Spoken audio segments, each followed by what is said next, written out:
Iran has just handed the United States the most desperate peace proposal in decades, and Donald Trump didn't even need to read every line before deciding it wasn't enough. 14 points. 30 days to end a war Tehran is losing. A demand that American troops pull back from the entire region, that frozen assets unfreeze, that sanctions vanish, and that the United States simply walk away. Now, this is the kind of offer a regime makes when its back is against the wall, when its navy is gone, when its ports are blockaded, and when its cities are still smoldering 10 weeks into a war it never wanted. And yet, even at this moment of profound weakness, Tehran is still trying to dictate terms to the most powerful military on earth. They sent the document through Pakistan because they have no other channel left. They timed it to land before Trump's 60-day war powers deadline. And they wrote it as if the United States was the side asking for mercy.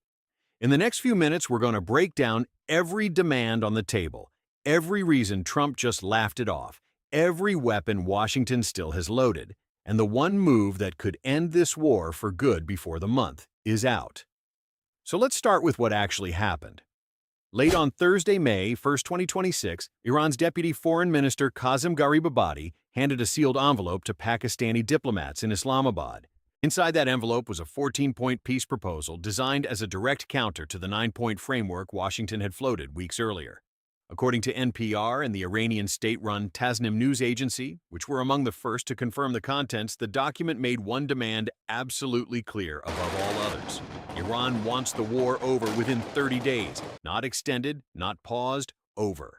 The proposal builds a 3-stage roadmap with that 30-day window meant to convert the fragile April 8th ceasefire into a permanent end to hostilities. Pakistan was chosen as the mediator for one simple reason: Islamabad is the only government Tehran trusts that still has a working line to the Trump White House. Gharibabadi himself declared the Islamic Republic of Iran has submitted its plan to Pakistan as the mediator with the aim of permanently ending the imposed war, and now the ball is in the U.S. court to choose between a diplomatic solution or a continuation of the confrontational approach. But the ball didn't stay in Washington's court for long. Within 48 hours, Trump had his answer. Speaking to reporters at the Villages in Florida on Friday, the president was blunt. "They want to make a deal," he said. "I'm not satisfied with it. So we'll see what happens." Then on Saturday, May 2nd, in remarks before boarding Air Force One, Trump went further. "Frankly, maybe we're better off not making a deal at all," he said. "Do you want to know the truth? Because we can't let this thing go on. Been going on too long." In a Truth Social post the same day, Trump wrote that Iran has not yet paid a big enough price for what they have done to humanity and the world over the last 47 years. And in a follow-up interview with Israel's Khan News, the president stated flatly that the proposal was simply not acceptable. That's the language of a commander-in-chief who believes he's already won. And here's where things get even more serious, because the demands inside that envelope explain exactly why he's reacting this way. Let's go through what Iran is actually asking for point by point. According to Al Jazeera and confirmed by NPR, Reuters, and CNBC, the 14 points include a complete withdrawal of U.S. forces from Iran's periphery, the immediate lifting of the American naval blockade on Iranian ports, the release of frozen Iranian assets, payment of reparations for war damage, an end to all sanctions, a halt to fighting in Lebanon, and a brand new control mechanism over the Strait of Hormuz. The plan also demands binding security guarantees against future U.S. or Israeli military action, meaning Tehran is asking in effect for legal protection from being struck again. There's a clause covering the safe passage of vessels through Hormuz, but on Iran's terms, not Washington's. And critically, Iran's foreign ministry spokesman Esmail Baghaei stated, on televised remarks, the plan contains no provisions related to Iran's nuclear program. None. The plan we have presented is centered on ending the war, Baghaei said. There are absolutely no details regarding the country's nuclear issues in this proposal. That's the part Washington cannot possibly accept, and Tehran knows it. Trump's red line, stated publicly for months, is that any deal must address Iran's nuclear capability first. Iran responded by submitting a peace framework that doesn't mention it at all. Now here's the thing. Iran is negotiating from the position of a country that has just been hammered for 60 straight days. Operation Epic Fury, which began on February 28th, took out Supreme Leader Ali Khamenei in the opening salvo, killed dozens of senior officials, and according to U.S. Central Command, struck more than 11,000 targets across Iran. The U.S., An Israeli air campaign destroyed Iran's air defenses, crippled its ballistic missile production, sank all 4 of its Soleimani-class warships, and according to the War Zone, reporting from March 12th used 30,000-pound GBU-57 massive ordnance penetrator bunker busters, or MOPs, to strike the Taliban II site at Parchin and other hardened nuclear facilities. The B-2 Spirit stealth bomber, the only aircraft on Earth capable of delivering the MOP, ran multiple sorties from Whiteman Air Force Base in Missouri, flying nearly 10,000 nautical miles round-trip with single in-flight refueling. By any reasonable measure, Iran has been militarily decimated. The regime's air force never got off the ground. Its navy is at the bottom of the Persian Gulf. Its supreme leader is dead. And it's not just Iran proper. The regime's most prized regional asset, Hezbollah in Lebanon, is once again in open conflict with Israel after launching missiles and drones into Israeli territory on March 2nd. The Israeli Defense Forces, or IDF, have responded by hammering Hezbollah infrastructure across southern Lebanon, with strikes reaching as far north as southern Beirut. The Houthis joined the war on March 28th, but their long-range strikes have been intercepted in waves by U.S. carrier-based fighters and Saudi air defenses. Iran's so-called axis of resistance is now disconnected, divided, and getting picked off one piece at a time. So why is Tehran still demanding reparations from the country that just defeated it? That's the question driving this entire breakdown, and the answer is going to surprise you. The truth is, Iran isn't negotiating from strength. It's negotiating to survive.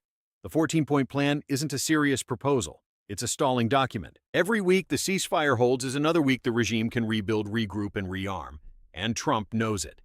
Now let's break this down into the 4 scenarios on the table right now, because what happens in the next few weeks could reshape the entire Middle East for a generation. The first scenario is the one Iran is praying for, and it's also the least likely. In this version, Trump folds agrees to a watered-down framework, accepts the 30-day timeline, and pulls American forces back from the region in exchange for Iran reopening the Strait of Hormuz and quietly shelving its nuclear ambitions. On paper, this gives both sides something. Trump gets to declare victory and bring troops home before the midterms. Tehran gets to survive. But there's a fatal problem. Trump has staked his entire foreign policy on the principle that America doesn't pay defeated enemies. Reparations are non-negotiable. Lifting all sanctions while leaving Iran's nuclear infrastructure intact would be seen across Washington as a strategic surrender, and the president has already telegraphed his answer. He told reporters in Florida, frankly, maybe we're better off not making a deal at all. He's also publicly insisted that the United States is doing very well and claimed Iran has been decimated by months of conflict and a naval blockade. A leader who talks like that does not sign a deal that hands Tehran reparations checks. So, scenario 1 is for all practical purposes dead on arrival. Now that brings us to the second scenario, and this is where things start to get really interesting. In this version, Trump rejects the 14-point plan but doesn't resume strikes. Instead, the United States tightens the screws further. According to CNN reporting from May 2nd, Iran is already crumbling economically. Years of sanctions, government mismanagement, and now war have had a catastrophic impact on the country. Prices are soaring, jobs are vanishing, food and medicine are becoming out of reach for ordinary Iranians. The American naval blockade on Iranian ports has cut off the regime's oil revenues, and Tehran has lost its ability to even sell oil to its biggest customer, China. Iran has been blocking nearly all shipping from the Gulf, apart from its own, for more than 2 months, but that block has cut both ways. Now, Iranian state media is openly admitting people in working-class neighborhoods of Tehran say no one has any money. In this scenario, Trump simply waits. Every week that passes, Tehran weakens further. The IRGC's grip slips. Inflation eats into the regime's ability to pay its own paramilitary forces, and eventually the regime either collapses internally or comes back to the table with a far more humble proposal, one that includes nuclear concessions, real verification, and no reparations. This is a slow-motion strangulation, and it's exactly the kind of move a president who calls himself a master deal-maker would prefer. The cost to America? Almost nothing. The cost to Iran? Existential. Oil prices have already breached $120 per barrel for the first time since 2022, and every additional dollar above that is a dollar Iran cannot capture because its tankers can't leave port. The regime is sitting on top of one of the world's largest oil reserves while its citizens line up for bread. That's not sustainable for 30 days, let alone 30 months. But before we get to that, this is a quick reminder that you're watching this channel. We bring you the full picture, not just the headlines, so hit subscribe to ensure you stay ahead of the curve. Now let's get back to it. Because the third scenario is where every alarm bell in Tehran starts ringing. The third and most dangerous possibility is that Trump simply ends the war on his own terms with overwhelming force. He's already given the public hint. Speaking at the villages on Friday, the president framed the choice as either a deal or, in his words, complete devastation of them and end it permanently. Now, what does complete devastation actually look like? It means a return of B-2 Spirit operations from Whiteman this time, targeting whatever remains of Iran's hardened underground command facilities.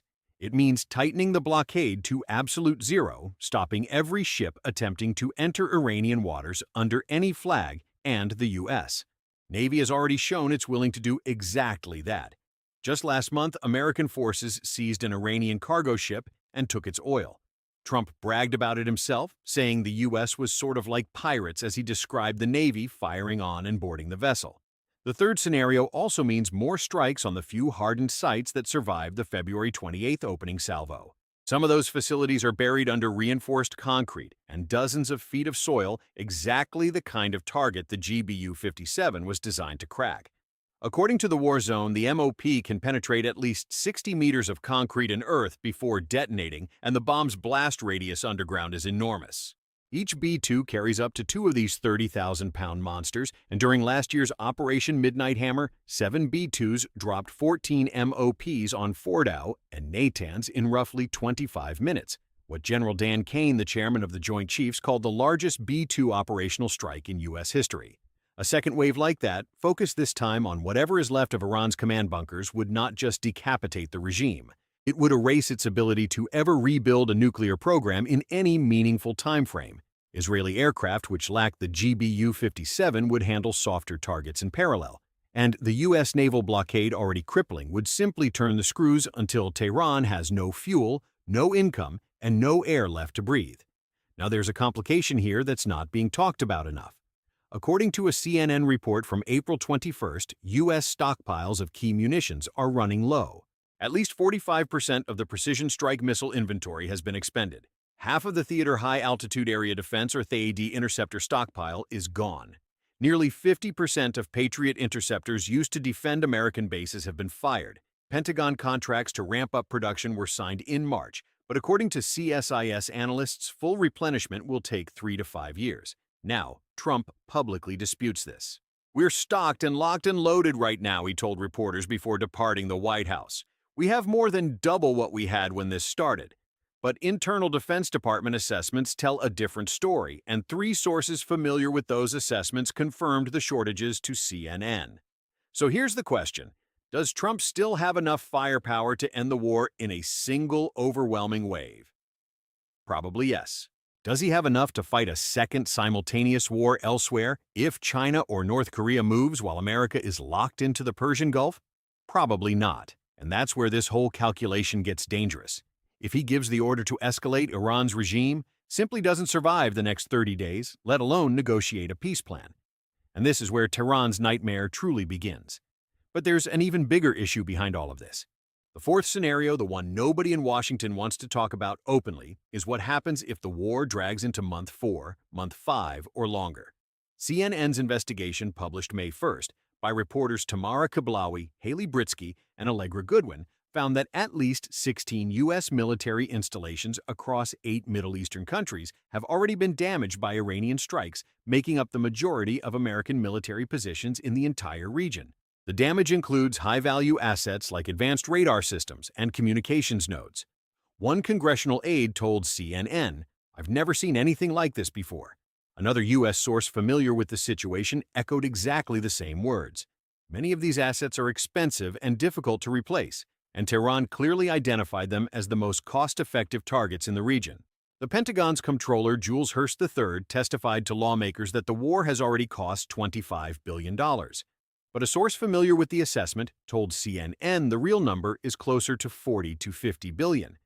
Pentagon spokesman Sean Parnell announced the withdrawal of approximately 5,000 U.S. troops from Germany, a move that came after German Chancellor Friedrich Merz accused Washington of being humiliated by Iran. Trump shot back that Mertz doesn't know what he's talking about. So while Iran is bleeding economically, America is bleeding strategically. Allies are openly questioning the partnership. Saudi sources have privately told CNN, "The war showed us that the alliance with the U.S. cannot be exclusive, and it is not impregnable. Every additional week of conflict makes the next major war, wherever it comes, that much harder to win." And this is precisely why Trump's instinct is to end this fast. With force, not patience. What this means for Tehran is catastrophic. Their leverage is nearly gone.